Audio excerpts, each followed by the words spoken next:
bibliques comme nous avons toujours l'habitude de le faire. Et je vais vous signaler que nous sommes à l'église Étoile du Matin, l'église dirigée par le pasteur Rigobert Kashindi. C'est un pasteur que nous aimons beaucoup, que vous aimez aussi. Et nous sommes l'un des petits serviteurs de l'église. Je crois que c'est tout. Nous sommes mariés et pères de 2 enfants. Nous allons commencer notre séance d'études bibliques. Alors, avant de commencer, nous allons un peu chanter, parce que dans tout culte, on ne peut pas exclure la louange. Alors, nous allons un peu chanter pour rendre gloire à notre Dieu. Merci.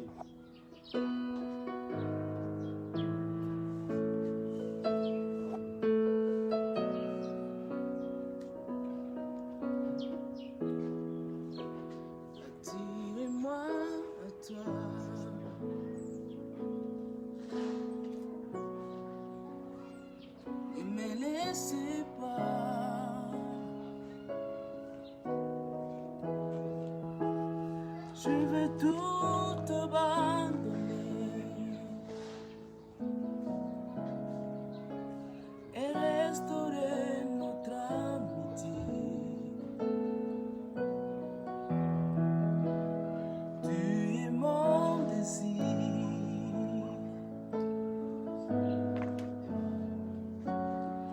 Je n'ai vu que toi.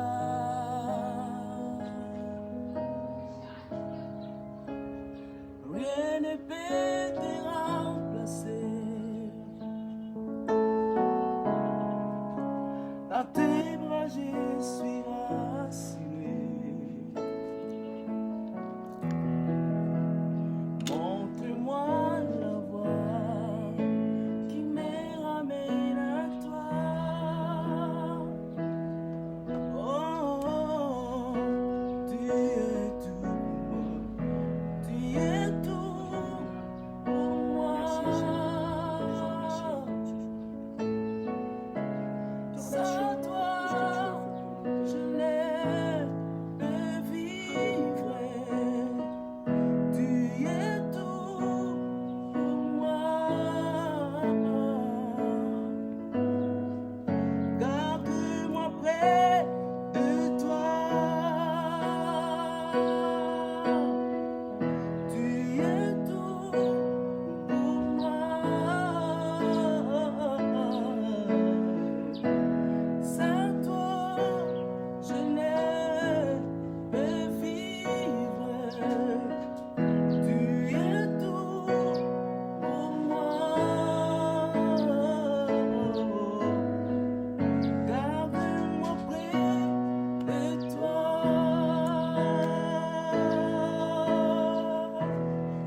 Voilà, nous allons commencer notre séance d'études bibliques par la prière. Nous avons adoré notre Dieu parce que Dieu aime beaucoup l'adoration. Et nous allons commencer notre séance de ce soir par la prière. Nous allons remercier le Seigneur pour tout ce qu'il a fait pour nous. L'apôtre Paul dit que nous sommes ce que nous sommes par la grâce de Dieu. Seule la grâce de Dieu nous a suffi pour que nous puissions nous retrouver encore ce soir. Je sais que toi qui me suis, tu as expérimenté aussi la grâce de Dieu. Tu peux remercier le Seigneur. Nous remercions le Seigneur ensemble pour tout ce qu'il a fait pour nous durant toute la journée. Mais remercions le Seigneur. Nous te remercions, notre Père, pour la grâce que tu nous donnes encore ce soir, afin que nous puissions nous retrouver en pareil moment pour écouter ta parole, pour expérimenter encore, Seigneur, l'expérience de cette bonne nouvelle. Nous te disons merci parce que tu nous as protégés durant toute la journée. Tu as été à nos côtés. La Bible dit que l'ange de l'Éternel campe autour de ceux qui les craignent pour les arracher du danger. Seigneur, tu nous as épargnés de tous les maux qui nous ont environnés. Voilà pourquoi nous te rendons grâce encore ce soir pour tout ce que tu as fait pour nous. Nous reconnaissons que nous sommes ce que nous sommes par ta grâce et rien que par ta grâce éternelle. Merci pour ce moment favorable que tu nous donnes. Nous voulons, cher Saint-Esprit, que tu nous assistes afin que nous puissions partager ta parole avec ton peuple qui a tellement soif de cette bonne nouvelle. Nous te disons merci parce que tu vas nous assister et que tu vas conduire toi-même cette séance. Nous abandonnons cette séance entre tes mains, cher Saint-Esprit. Que ta puissance soit avec nous. Manifeste-toi de différentes manières que tu pourras, Seigneur. Nous te remercions, notre Père, parce que tu es Dieu. Et nous avons la ferme conviction que tu seras avec nous du début jusqu'à la fin de cette séance. Au nom de Jésus. Amen. Merci, Seigneur. Merci, Seigneur. Merci, Seigneur. Merci, Seigneur. Alors, ce soir, nous allons un peu parler d'un sujet très important pour nous et pour l'Église. C'est un sujet très important pour l'Église que beaucoup de fidèles n'arrivent pas à connaître. Alors, par la grâce de Dieu, nous allons développer un sujet très important. Je sais que vous serez bénis par ce sujet, comme ça m'a béni personnellement. Je sais que vous serez aussi bénis. Alors, nous allons parler ce soir d'un thème intitulé « Le symbole du Saint-Esprit et ses réalités ». Le symbole du Saint-Esprit et ses réalités. C'est ce que nous allons essayer de partager ce soir. Je sais que tu es en train de me suivre. Partout où tu es, je te supplie de prendre quelques moments et de nous suivre parce qu'il y a quelque chose que Dieu va te communiquer ce soir à partir de ce thème. Nous parlons d'un sujet très important intitulé « Le symbole du Saint-Esprit et ses réalités ». Et je me souviens de l'apôtre Paul quand il parlait à l'église d'Éphèse. Un jour, l'apôtre Paul s'est rendu à l'église d'Éphèse. Il avait posé l'une des questions principales. Il a posé la question aux chrétiens de l'église d'Éphèse. Avez-vous entendu parler du Saint-Esprit? Mais les chrétiens ont donné une réponse qui m'a toujours mis dans la confusion. Ils ont dit que nous n'avons jamais entendu parler qu'il y a un Saint-Esprit. C'est la réalité de beaucoup de fidèles que nous avons dans nos églises en ce moment.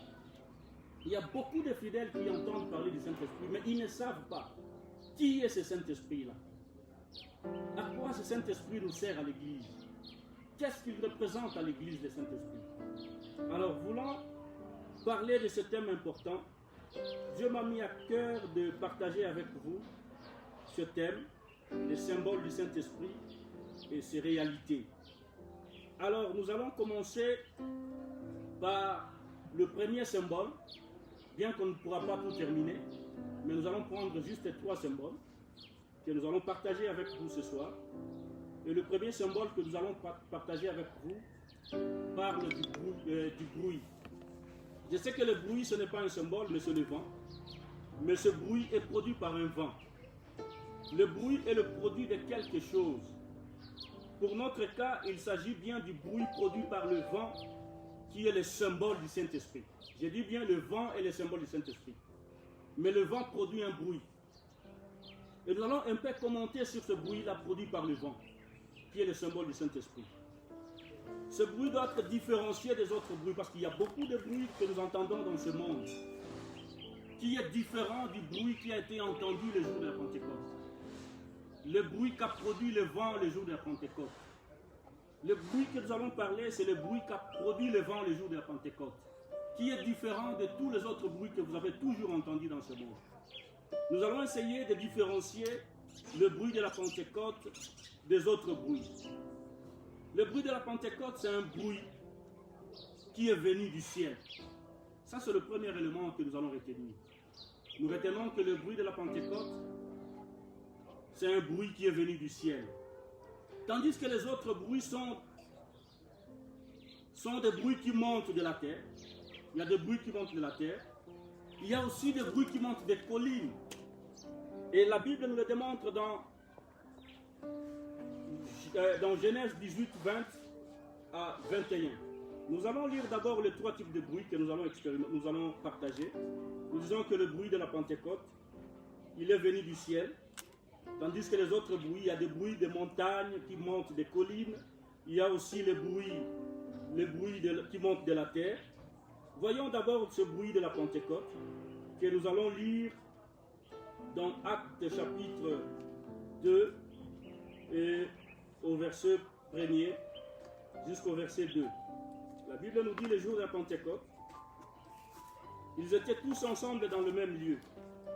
Tout à coup, il vint du ciel. Nous disons que le bruit de la Pentecôte vient du ciel. C'est un bruit différent des autres bruits que vous avez toujours entendus dans ce monde. Le bruit de la Pentecôte est venu du ciel. La Bible dit, tout à coup, il vint du ciel un bruit comme celui d'un vent impétueux. Il remplit toute la maison où ils étaient assis. Ça, c'est le premier élément que nous allons différencier. Le bruit de la Pentecôte, c'est un bruit qui est venu du ciel. Mais nous disons qu'il y a un autre bruit que la Bible a parlé ici. C'est un bruit de collines. Le bruit qui vient de la montagne, des collines. Et ça, nous allons voir dans Jérémie chapitre 3 et le verset 23. Jérémie chapitre 3 et le verset 23, la Bible dit ceci. Oui, le bruit qui vient des collines et des montagnes n'est que mensonge. Oui, c'est en l'Éternel notre Dieu qui est le salut d'Israël. Alors nous voyons qu'il y a un autre bruit qui ne vient pas du ciel, mais ce bruit-là vient de collines et de montagnes. Et la Bible dit que ce bruit-là n'est qu'un mensonge. Donc il y a plusieurs types de bruits, mais qui étaient différents du bruit qui s'est fait entendre le jour de la Pentecôte. Il y a un autre type de bruit, c'est un bruit qui montait de la terre. Ça, nous allons lire dans Genèse. Nous allons lire dans Genèse 18, le verset 20, jusqu'au verset 21. La Bible dit, Genèse 18, 20 à 21, et l'Éternel dit, le cri contre Sodome et Gomorrhe s'est accru, et leur péché est énorme. C'est pourquoi je vais descendre, je verrai s'ils ont agi entièrement selon le bruit venu jusqu'à moi. Et si cela n'est pas, je le saurai. Donc il y a un autre type de bruit qui est monté vers le ciel. Ce bruit-là a quitté de la terre vers le ciel. Mais le bruit de la Pentecôte quittait du ciel vers la terre. Et nous avons parlé aussi du bruit des collines et des montagnes, qui a quitté les collines vers le ciel, qui a quitté les montagnes vers le ciel. Et Dieu dit que ce bruit-là montait de la terre dans Genèse, et Dieu les a entendus. Dieu a entendu ce bruit-là. Je vais vous dire que le bruit qui ne vient pas du ciel, c'est un bruit qui attise toujours la colère de Dieu. Et ce bruit-là se fait entendre dans beaucoup d'églises. Le bruit qui ne vient pas du ciel, le bruit qui n'est pas causé par le vent du Saint-Esprit, ce bruit-là attise toujours la colère de Dieu. Chers frères et sœurs qui me suivez, je vous exhorte ce soir à faire attention à tous les bruits que vous entendez. Il y a des bruits qui ne montent pas, qui ne viennent pas du ciel. Il y a beaucoup de bruits dans beaucoup de nos églises en ce dernier temps. Le bruit produit par le Saint-Esprit se fait entendre le jour de la Pentecôte. Celui-ci ne laisse jamais les hommes indifférents. La différence avec le bruit venu du ciel des autres bruits, c'est que le bruit venu du ciel ne laisse jamais la personne indifférente. Ce bruit-là ne laisse jamais la personne indifférente.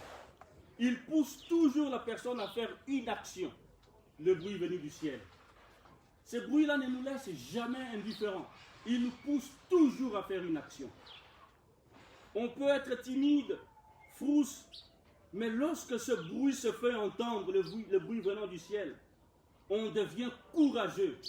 C'est ça la différence avec les autres bruits que nous avons parlé.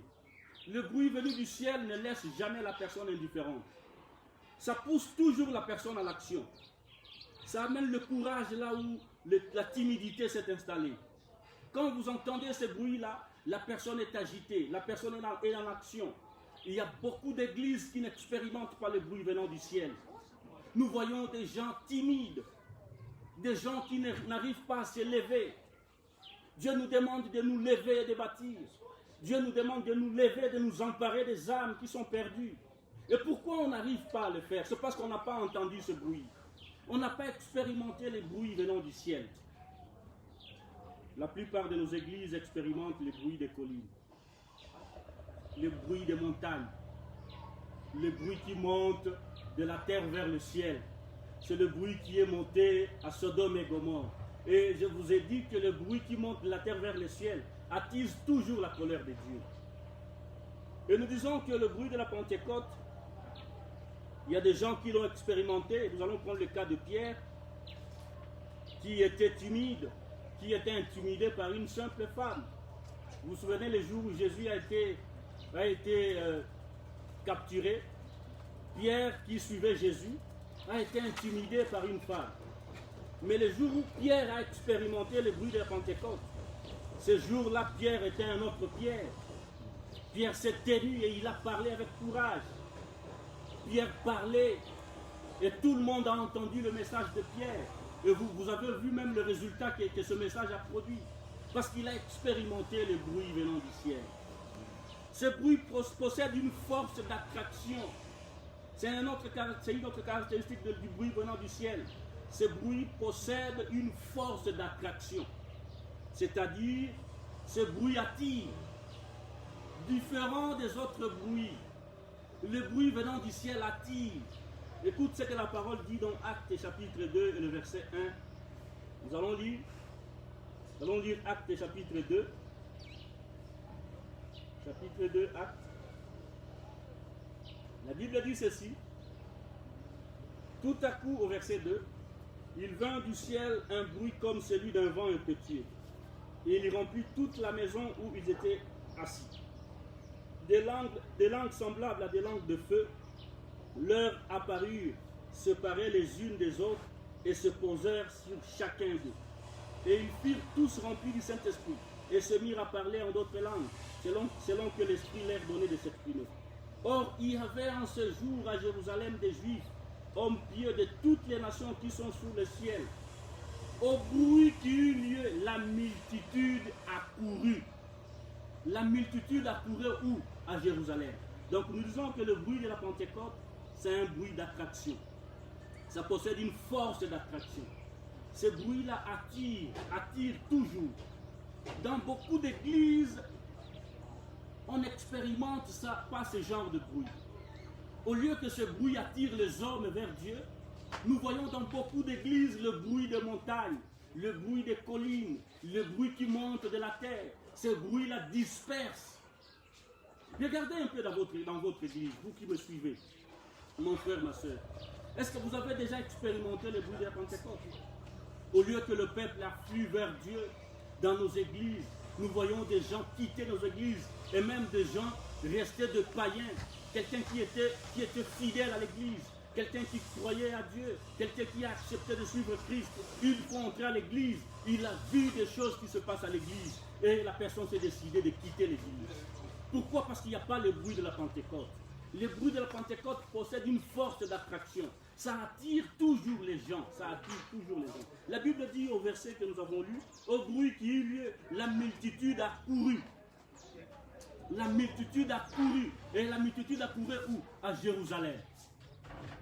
Chers frères et sœurs, chers pasteurs, je vais vous supplier encore ce soir. Cherchons à expérimenter le bruit de la Pentecôte. Ce bruit qui attire. Ce bruit qui ne laisse jamais la personne indifférente. Quand vous expérimentez ce bruit-là, la personne se met toujours en action. Ce bruit qui enlève la timidité. Et je me souviens de l'apôtre Paul qui disait à Timothée, nous n'avons pas reçu l'esprit de timidité.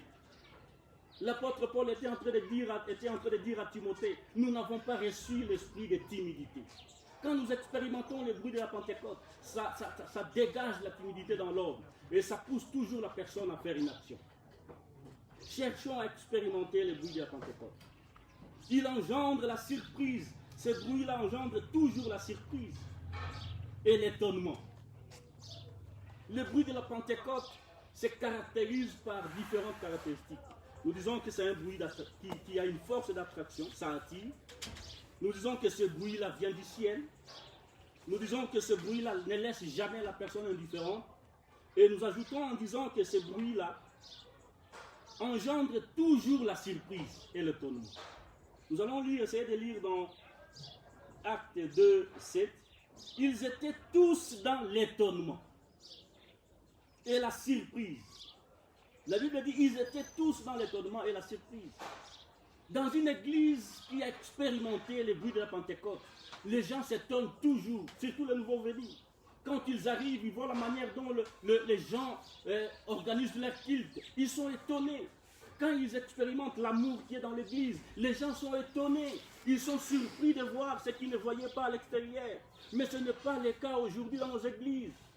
Au lieu que les gens soient étonnés, au lieu que les gens soient surpris à voir ce qu'ils n'ont jamais vu dans nos églises, aujourd'hui les gens ne sont pas étonnés. Au lieu d'être étonnés, les gens fuient l'église. Il y a des gens qui se disent personne n'entrera dans cette église. Nous voyons des églises où c'est une église, on dirait un royaume. Le père passe, l'enfant reste. Ce n'est pas une église qui a expérimenté le bruit de la Pentecôte. Le bruit de la Pentecôte engendre toujours la surprise et l'étonnement.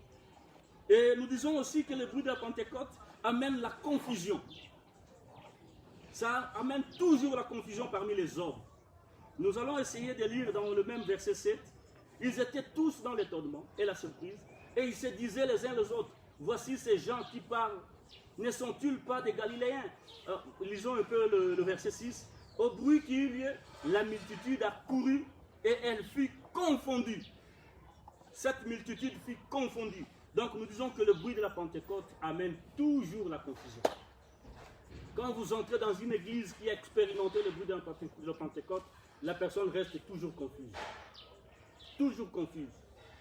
Et cette confusion-là produit une bonne confusion. Parce qu'il y a des mauvaises confusions, ne vous étonnez pas. Le bruit de la Pentecôte a produit une bonne confusion, qui était différente de la confusion produite par le bruit de la tour de Babel. Parce que nous allons voir à la longue, le bruit de la Pentecôte était différent du bruit qui se fait entendre les jours où les enfants de Babel construisaient la tour de Babel. La différence est que la confusion de la tour de Babel a dispersé. Au lieu de rassembler, la confusion de la tour de Babel a dispersé. Le bruit de la tour de Babel a dispersé. La confusion de la tour de Babel a dispersé et divisé les hommes. Tandis que la confusion produite par le bruit de la Pentecôte rassemblée, parce que la Bible dit la multitude a couru vers Jérusalem. Donc ça a rassemblé les gens vers Jérusalem. Qui est différent de la confusion produite le jour de la tour de Babel. Ça a dispersé et divisé les hommes. Et semé l'incompréhension. La confusion qui s'est produite le jour où les enfants de Babel ont essayé de construire la tour de Babel, cette confusion-là a semé l'incompréhension. On ne s'entendait plus. Chacun parlait sa langue. Et personne ne pouvait entendre l'autre. Mais ce qui est différent du bruit de la confusion produite par le bruit de la Pentecôte, la Bible dit que tous les entendeurs parlaient en leur propre langue. Donc il n'y avait pas la confusion de langage. Ils parlaient tous le même langage. Et il y a des gens qui écoutaient les autres parler dans leur langue. Mais ce qui est différent de la confusion de la tour de Babel, ça a dispersé les gens au lieu de rassembler. Mais la confusion du bruit produit par du bruit de la Pentecôte a rassemblé, parce que la Bible dit la multitude a couru vers Jérusalem. Mais le jour de la Pentecôte, la confusion, c'est que ça a dispersé les gens. Tout le monde parlait sa langue. Ça a créé l'incompréhension entre les gens. Personne ne comprenait l'autre. Et nous allons ajouter aussi que la confusion de la Pentecôte a rassemblé les hommes et les a facilité la compréhension, car ils ont entendu les langues les uns des autres. Les uns des autres. Nous voyons dans beaucoup d'églises où les gens ne parlent plus le même langage. Chacun parle sa langue. Et ça crée beaucoup de confusion à l'église aujourd'hui. J'étais en train de lire l'apôtre Paul qui a écrit dans 1 Corinthiens 1,10. Je vais lire ce verset un peu. L'apôtre Paul dit dans 1 Corinthiens chapitre 1 et le verset 10. Écoutez ce que l'apôtre est en train de dire. Il dit ceci: je vous exhorte. C'est une exhortation qu'il est en train de donner. Je vous exhorte, frères, par le nom de notre Seigneur Jésus-Christ, à tenir tous un même langage. L'apôtre Paul nous exhorte à tenir tous un même langage. Est-ce que dans nos églises, les gens parlent le même langage? C'est étonnant de voir dans nos églises où les gens se rassemblent comme ils sont venus d'un même point.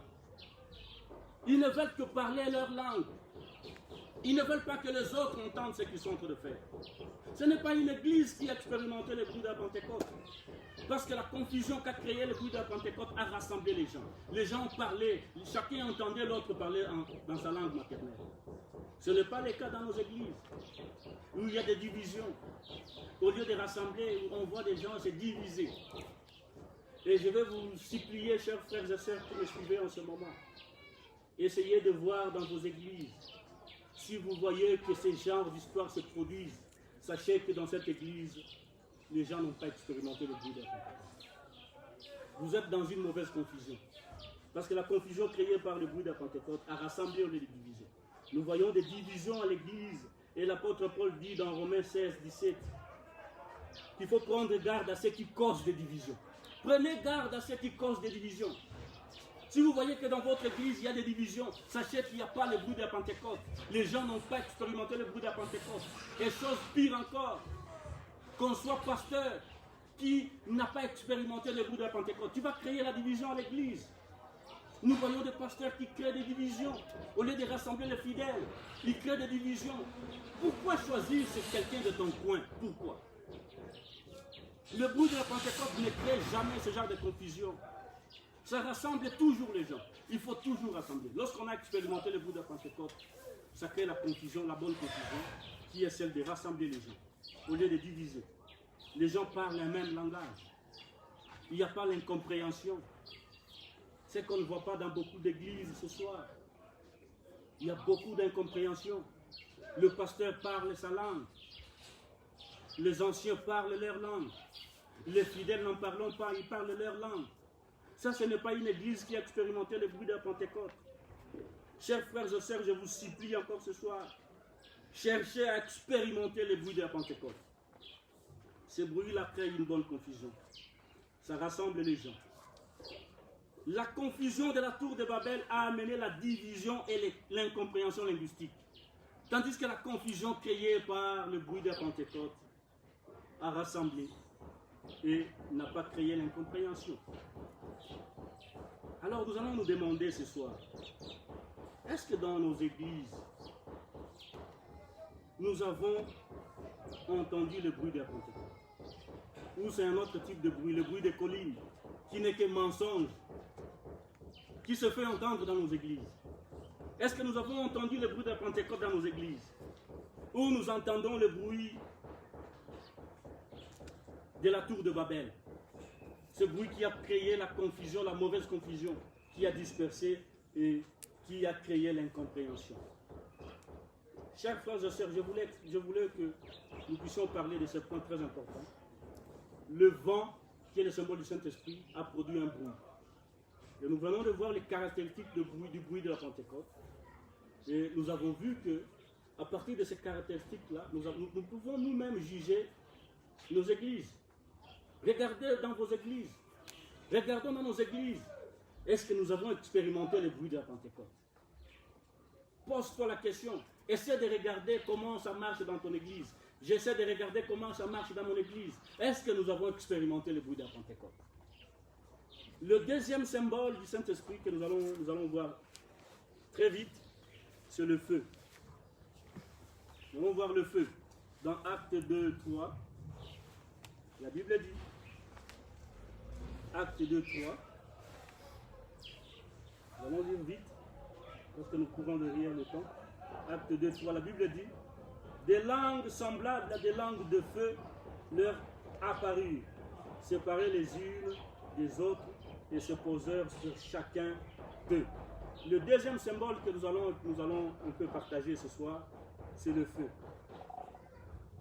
Et l'apôtre Paul dit dans 1 Thessaloniciens 5, 19, n'éteignez pas l'esprit. On ne peut pas éteindre quelque chose qui n'est pas en rapport avec le feu. Donc quand l'apôtre Paul dit n'éteignez pas l'esprit, c'est que l'esprit est symbolisé par le feu. Le Saint-Esprit est symbolisé ici par le feu. En tant que tel, il a un rôle prépondérant à jouer dans la vie d'un enfant de Dieu. Il a un rôle prépondérant à jouer dans la vie d'un enfant de Dieu. De même que le feu de l'autel en Israël ne devait pas s'éteindre, le Seigneur, à travers l'apôtre Paul, nous exhorte aussi à ne pas éteindre le feu de l'esprit. Nous devons plutôt l'entretenir, qu'il joue un rôle dans nos ministères. L'apôtre Paul nous exhorte de ne pas éteindre ce feu-là. Regardez dans beaucoup d'églises ce soir, on a éteint le feu de l'esprit. Où le pasteur ne veut pas que les jeunes arrivent aussi à faire comme eux. Et quand quelqu'un arrive à faire mieux que les autres, on essaie d'éteindre ce feu. Je vous supplie, chers frères et sœurs, je vous supplie, chers pasteurs, n'éteignez pas le feu que Dieu attise dans nos églises. Je vous supplie encore ce soir, vous qui m'écoutez, n'éteignez pas le feu que Dieu attise dans nos églises. Le feu a un rôle prépondérant dans la vie d'un croyant. Pour comprendre le rôle que le Saint-Esprit joue en nous, en tant que tel, nous devons premièrement comprendre le rôle que le feu de l'autel des holocaustes jouait en Israël. Ce feu qui est assimilé au Saint-Esprit et dont le rôle sera aussi le nôtre. En effet, le feu de l'autel des holocaustes servait à deux choses. Premièrement, ce feu servait à consumer la chair de la victime qui était offerte sur l'autel. Ça, c'était le premier rôle. Ce feu servait à consumer la chair de la victime qui était offerte sur l'autel. Deuxièmement, ce feu servait à brûler le parfum sur l'autel d'or dans le lieu saint. Similairement, aujourd'hui, dans l'Église, le Saint-Esprit comme feu s'applique aussi à deux choses dans la vie d'un chrétien. Il s'applique en premier lieu à consumer les œuvres de la chair. Quand nous expérimentons ce fait dans nos ministères, même dans nos vies, ça consume les œuvres de la chair. Les passions et les convoitises charnelles dans la vie d'un homme. Donc, nous devons expérimenter le feu de la Pentecôte. En second lieu, il permet aux chrétiens de rendre un culte agréable à Dieu. Quand vous expérimentez le feu de la Pentecôte, vous rendez un culte agréable à Dieu. Un culte agréable à Dieu. Et ce culte produit toujours une odeur agréable à l'Éternel. Quand nous parlons du culte, nous parlons de la prière. Pour que la prière soit agréable à Dieu, nous devons expérimenter le feu de la Pentecôte. Pour que l'adoration soit agréable à Dieu, nous devons expérimenter le feu de la Pentecôte. Et la Bible dit, vous m'adorerez en esprit et en vérité. Les vrais adorateurs adorent en esprit et en vérité. Quand nous expérimentons le feu de la Pentecôte, nous donnons une adoration agréable à Dieu. Et même la louange sera agréable à Dieu. Malheureusement, aujourd'hui, comme au temps de la Bible, les hommes cherchent à se fabriquer un feu qui n'est pas celui de l'autel céleste. Il y a beaucoup de pasteurs qui se fabriquent le feu que Dieu n'a pas allumé. Le feu de la Pentecôte est venu du ciel. Mais dans beaucoup d'églises, nous expérimentons le feu allumé par l'homme. Et je veux vous mettre en garde ce soir, vous qui me suivez. Si vous savez que vous avez allumé vous-même le feu sur l'autel, Dieu vous exhorte à l'éteindre facilement. Parce que sa colère sera sur vous. Le feu de la Pentecôte n'a pas été allumé par une personne. C'est un feu qui est venu du ciel. Dans beaucoup d'églises, il y a de feux étrangers allumées par des personnes mal intentionnées.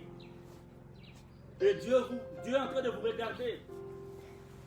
Chers frères et sœurs, n'allumez pas le feu étranger dans l'autel. Parce que Dieu vous regarde.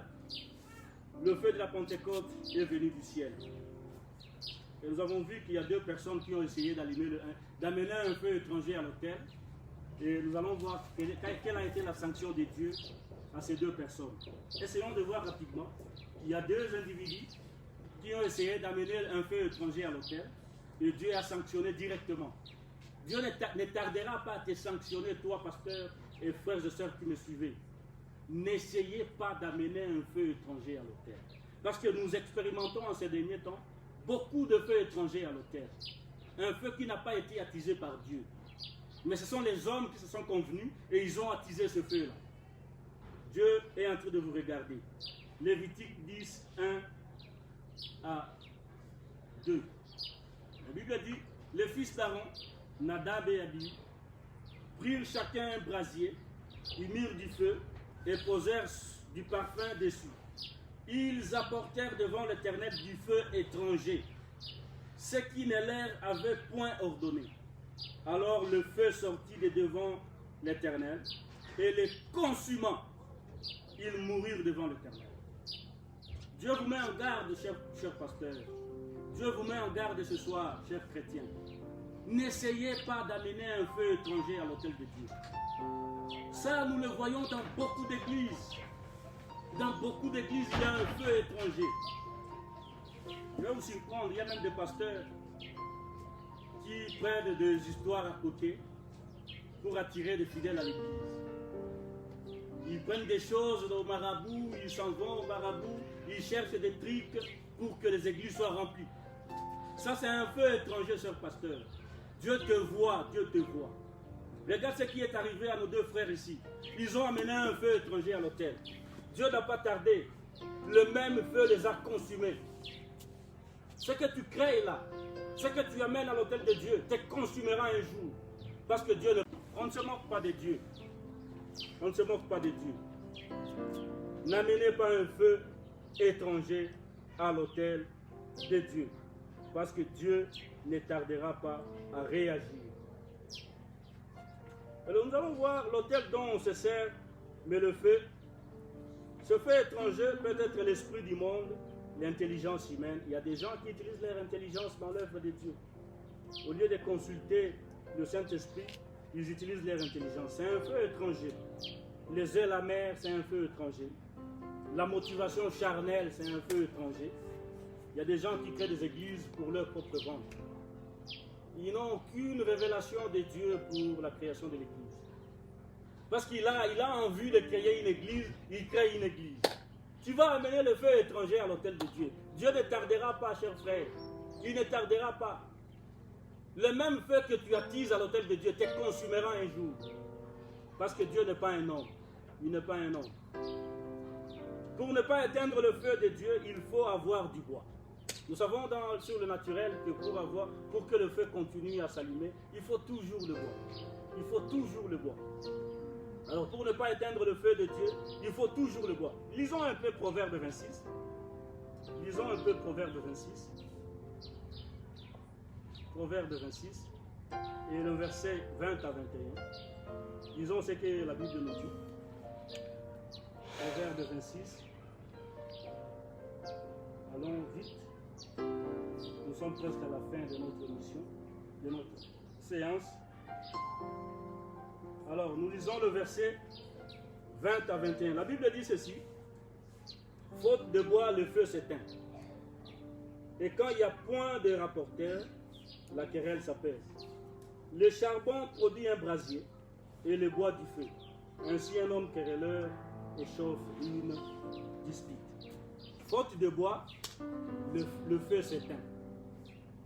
Alors le bois, c'est tout ce qui peut conserver ou alimenter un feu. Alors qu'est-ce que nous allons symboliser par ce bois-là? Nous avons essayé de voir qu'est-ce qui peut symboliser le bois pour que le feu de l'esprit continue toujours à s'allumer dans nos églises. Il faut la vie de la sanctification. Si nous vivons la sanctification à l'église, nous attisons toujours le feu de l'esprit. C'est le bois. Il faut l'obéissance à la parole de Dieu. L'obéissance à la parole de Dieu est comparée au bois. Ça attise toujours le feu de l'esprit à l'église. Les bonnes œuvres attisent toujours le feu de l'esprit à l'église. La vie de la prière. Il y a beaucoup d'églises qui ne prient plus. Chacun va qu'à ses occupations. Alors on a laissé la prière aux intercesseurs. Il y a beaucoup d'églises où la prière, c'est la tâche seulement des intercesseurs. Mais l'apôtre Paul nous dit, priez sans cesse. Il n'a pas dit les intercesseurs. Nous tous, nous sommes des intercesseurs. Nous devons prier, chers frères et sœurs. Prions dans nos églises. Prions. La prière attise le feu de l'esprit. Il y a beaucoup d'églises où le Saint-Esprit, on a éteint le feu de l'esprit. Parce que les gens ne vivent plus la vie de prière. Les gens ne vivent plus la sanctification. C'est le bois qui peut attiser le feu de l'esprit dans nos églises. L'obéissance à la parole de Dieu. Combien de fois on n'arrive plus à obéir à la parole de Dieu? Et ça fait à ce que le feu de l'esprit s'est éteint. Dieu nous recommande encore ce soir, attisons encore le feu de l'esprit dans nos églises. Parce que sans l'Esprit Saint, on ne fera rien. C'est le meilleur consolateur que Jésus nous a laissé. On ne pourra rien faire sans le Saint-Esprit. Je vous supplie encore, chers frères et sœurs, attisons le feu de l'esprit. Les bonnes œuvres. Ça a disparu à l'église. Nous vivons les chacun pour soi et les dieux pour tous. Ça, ce n'est pas un principe biblique. Ce sont les hommes qui ont inventé ce principe-là. Vivons les bonnes œuvres à l'église. Vivons les bonnes œuvres à l'église. Alors, avec les deux symboles du Saint-Esprit, nous croyons que nous pouvons arrêter d'abord par là aujourd'hui.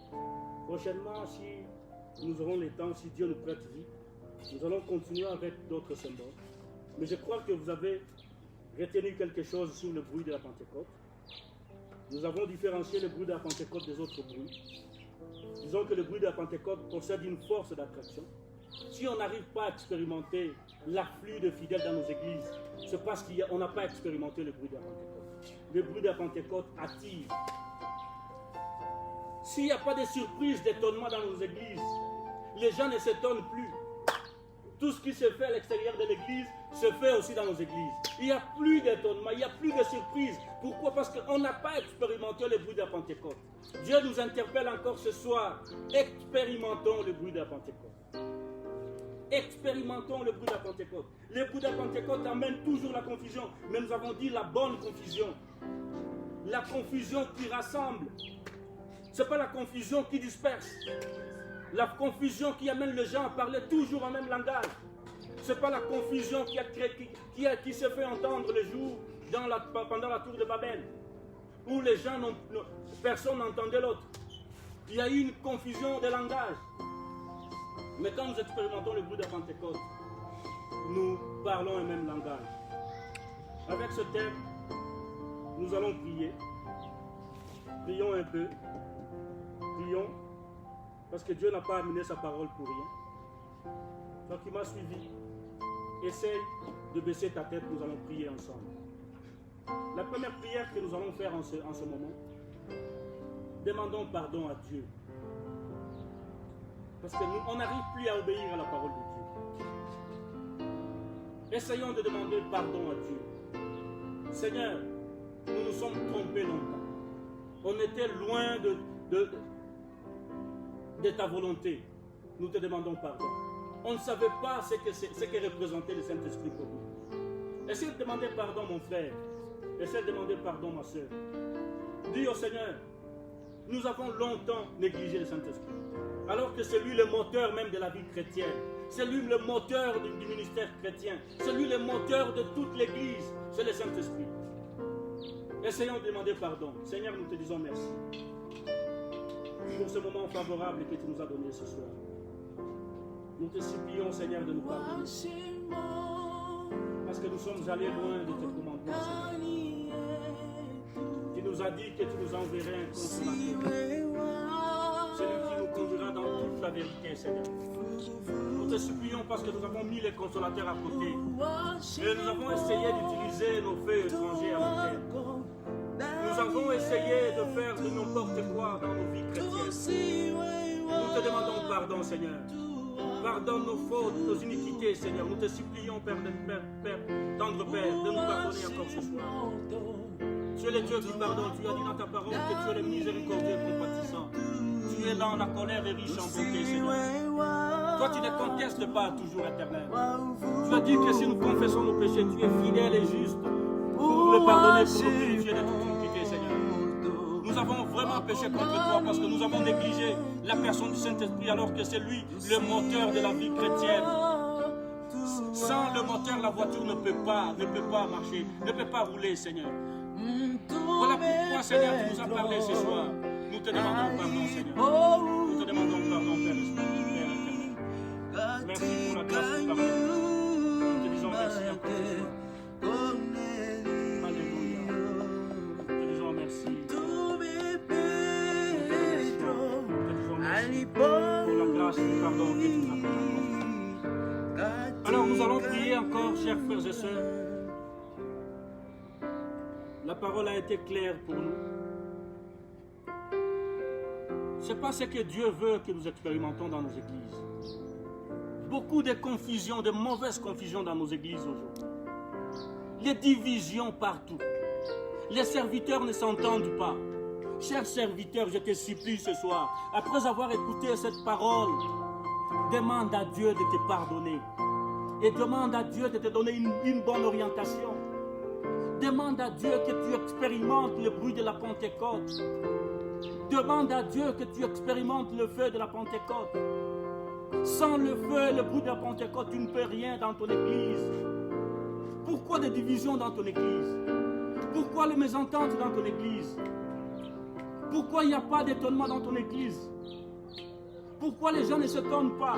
Pourquoi les gens ne sont pas surpris dans ton église? C'est parce qu'ils sont en train de voir tout ce qu'ils ont expérimenté à l'extérieur de l'église. Ils sont en train de l'expérimenter dans ton église. Voilà pourquoi il n'y a pas l'étonnement. Et là où il n'y a pas l'étonnement et la surprise, le feu de la Pentecôte n'est pas descendu à ce lieu. Alors demande à Dieu de te remplir. Demande à Dieu de t'envoyer le bruit de la Pentecôte dans ton église. Demande à Dieu de t'envoyer le feu de la Pentecôte dans ton église. Dis au Seigneur, nous avons besoin de Saint-Esprit. Sans le Saint-Esprit, on ne pourra rien. C'est lui le moteur de ton ministère, chers frères et sœurs. C'est lui le moteur de ta vie chrétienne, c'est le Saint-Esprit. Tu ne pourras rien sans le Saint-Esprit.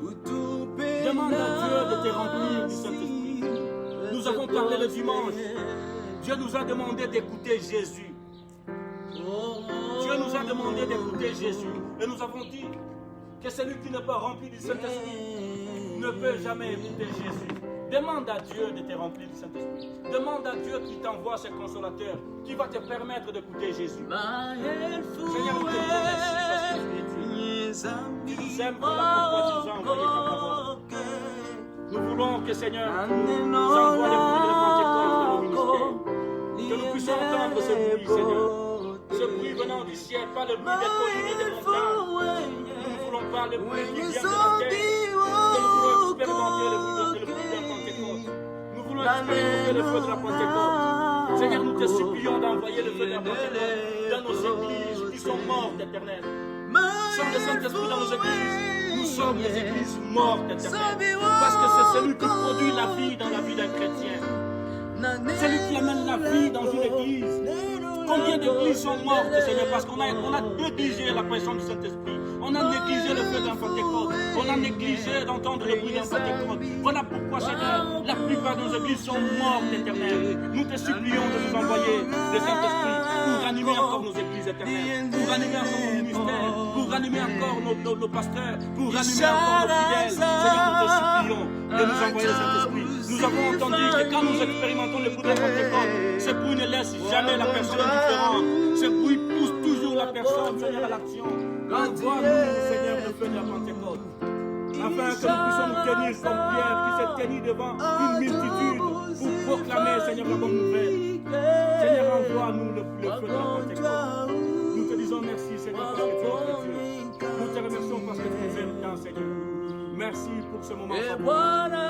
Nous te remercions infiniment, chers frères et sœurs. Nous te remercions infiniment ce soir parce que vous avez entendu la parole de Dieu. Nous croyons que Dieu vous a fortifié par cette parole. Après avoir entendu la parole de Dieu, Dieu vous demande de passer à l'action. Ne vous bornez pas seulement à écouter la parole de Dieu. Mettez la parole de Dieu en pratique et vous verrez que Dieu va faire des merveilles pour vos vies. Nous vous remercions pour tout ce que vous avez fait pour nous donner ce moment afin de pouvoir écouter la parole de Dieu. Merci. Que Dieu vous bénisse.